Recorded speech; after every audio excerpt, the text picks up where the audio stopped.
ಆಚಿ chilli powder ಸಖತ್ ಖಾರ ಬಣ್ಣ ಮತ್ತು ರುಚಿ Aachi chilli powder. Rowdy sheeter Shivaprakash alias Biklu Shiva ಕೊಲೆ ಪ್ರಕರಣದಲ್ಲಿ ಬಿಜೆಪಿ ಶಾಸಕ ಭೈರತಿ ಬಸವರಾಜ್ಗೆ ಬಂಧನದ ಭೀತಿ ಎದುರಾಗಿದೆ. ಮೊನ್ನೆ ಹೈಕೋರ್ಟ್ನಲ್ಲಿ ತನಿಖೆಗೆ ನೀಡಿದ್ದ ತಡೆ ತೆರವು ಮತ್ತು ನಿರೀಕ್ಷಣಾ ಜಾಮೀನು ಅರ್ಜಿ ವಜಾ ಆಗಿದೆ. ಇದರ ಬೆನ್ನಲ್ಲೇ ಸಿಐಡಿ ಅಧಿಕಾರಿಗಳು ಅಲರ್ಟ್ ಆಗಿದ್ದಾರೆ. ಈ ಕುರಿತಾದ ಒಂದು ವರದಿ ಇಲ್ಲಿದೆ ನೋಡಿ.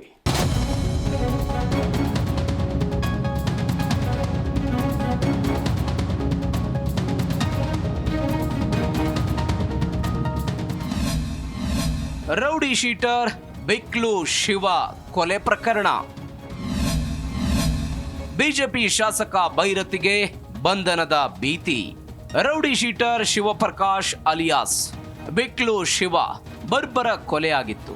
ಕೊಲೆಯಾದ ಬಿಕ್ಲು ಶಿವ ತಾಯಿ ಮಾಜಿ ಸಚಿವ ಭೈರತಿ ಬಸವರಾಜ್ ಸೇರಿ ಹಲವರ ವಿರುದ್ಧ ದೂರು ಕೊಟ್ಟಿದ್ರು. ಈ ಪ್ರಕರಣದಲ್ಲಿ ಭೈರತಿ ಬಸವರಾಜ್ ಎಫ್ಐ ಆರೋಪಿಯಾಗಿ ವಿಚಾರಣೆ ಎದುರಿಸಿದ್ರು. ವಿಚಾರಣೆ ಸಂದರ್ಭದಲ್ಲಿ ಕೊಲೆಗೂ ನನಗೂ ಯಾವುದೇ ಸಂಬಂಧ ಇಲ್ಲ ಅಂತ ಹೇಳಿಕೆ ಕೊಟ್ಟಿದ್ರು. ಇದರ ಬೆನ್ನಲ್ಲೇ ಬಲವಂತದ ಕ್ರಮ ಕೈಗೊಳ್ಳದಂತೆ ಪೊಲೀಸರಿಗೆ ಕೋರ್ಟ್ ಸೂಚನೆ ಕೊಟ್ಟಿತ್ತು. ಆದರೆ ನಿನ್ನೆ ಹೈಕೋರ್ಟ್ನಲ್ಲಿ ಬಲವಂತದ ಕ್ರಮಕ್ಕೆ ತೆರವು ಕೊಡಲಾಗಿದೆ. ಆದರೆ ನಿರೀಕ್ಷಣಾ ಜಾಮೀನು ಅರ್ಜಿಯನ್ನ ವಜಾಗೊಳಿಸಲಾಗಿದೆ. ನಂತರ ಅಲರ್ಟ್ ಆಗಿರುವ ಸಿಐಡಿ ಅಧಿಕಾರಿಗಳು ಭೈರತಿ ಬಸವರಾಜ್ಗಾಗಿ ಬಲೆ ಬೀಸಿದ್ದಾರೆ.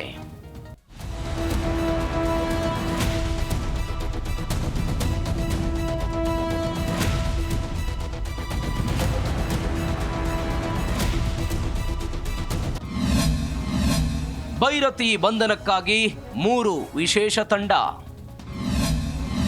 ಪುಣೆಯಲ್ಲಿ ಭೈರತಿಯ ಲೈವ್ ಲೊಕೇಶನ್. ಯಾವಾಗ ಹೈಕೋರ್ಟ್ನಲ್ಲಿ ನಿರೀಕ್ಷಣಾ ಜಾಮೀನು ಅರ್ಜಿ ವಜಾ ಆದ ವಿಚಾರ ಭೈರತಿ ಬಸವರಾಜ್ಗೆ ಗೊತ್ತಾಯಿತೋ ಭೈರತಿ ಬಸವರಾಜ್ ತನ್ನ ಮೊಬೈಲ್ ಸ್ವಿಚ್ ಆಫ್ ಮಾಡಿಕೊಂಡು ನಾಪತ್ತೆಯಾಗಿದ್ದಾರೆ. ಬೆಳಗಾವಿಯ ಚಳಿಗಾಲದ ಅಧಿವೇಶನಕ್ಕೆ ಹೋಗಿದ್ದ ಭೈರತಿ ಬಸವರಾಜ್ ಅಲ್ಲಿಂದಲೇ ನಾಪತ್ತೆಯಾಗಿದ್ದಾರೆ. ಸಿಐಡಿ ಅಧಿಕಾರಿಗಳ ತಂಡ ಭೈರತಿ ಬಸವರಾಜ್ ಉಳಿದುಕೊಂಡಿದ್ದ ಜಾಗಕ್ಕೆ ಹೋಗಿ ಅಲ್ಲಿನ ಸಿಸಿಟಿವಿ, ಯಾವ ರಸ್ತೆಯ ಮೂಲಕ ಯಾವ ಕಡೆಗೆ ಹೋಗಿದ್ದಾರೆ ಅನ್ನೋದನ್ನ ಸೇರಿದಂತೆ ಬೇರೆ ಬೇರೆ ಜಿಲ್ಲೆ ಮತ್ತು ರಾಜ್ಯಕ್ಕೆ ಕನೆಕ್ಟ್ ಆಗುವ ಟೋಲ್ಗಳ ಸಿಸಿಟಿವಿಯನ್ನ ಪರಿಶೀಲನೆ ಮಾಡಿದ್ದಾರೆ. ಭೈರತಿ ಬಸವರಾಜ್ ಕೊನೆಯದಾಗಿ ಮಹಾರಾಷ್ಟ್ರದ ಪುಣೆಯಲ್ಲಿ ಲೈವ್ ಲೊಕೇಶನ್ ಪತ್ತೆಯಾಗಿದ್ದು ಅಲ್ಲಿಂದ ಮೊಬೈಲ್ ಆಫ್ ಮಾಡಿಕೊಂಡು ನಾಪತ್ತೆ ಆಗಿದ್ದಾರೆ ಅನ್ನೋದು ಗೊತ್ತಾಗಿದೆ.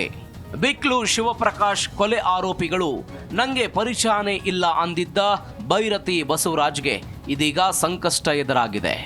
ಸಿಐಡಿ ಅಧಿಕಾರಿಗಳ ತನಿಖೆಯಲ್ಲಿ ಆರೋಪಿಗಳ ಜೊತೆಗೆ ಭೈರತಿ ಬಸವರಾಜ್ ಸಂಪರ್ಕದಲ್ಲಿ ಇರೋದು ಪತ್ತೆಯಾಗಿದ್ದು ಪೊಲೀಸರಿಗೆ ಸುಳ್ಳು ಮಾಹಿತಿ ಕೊಟ್ಟಿರೋದು ಗೊತ್ತಾಗಿದೆ. ಹಾಗಾಗಿ ಯಾವುದೇ ಕ್ಷಣದಲ್ಲಿ ಮಾಜಿ ಸಚಿವ ಭೈರತಿ ಬಸವರಾಜ್ ಬಂಧನ ಆಗೋ ಸಾಧ್ಯತೆ ಇದೆ. Vishwanath N Harihara, Zee Kannada news, Bengaluru.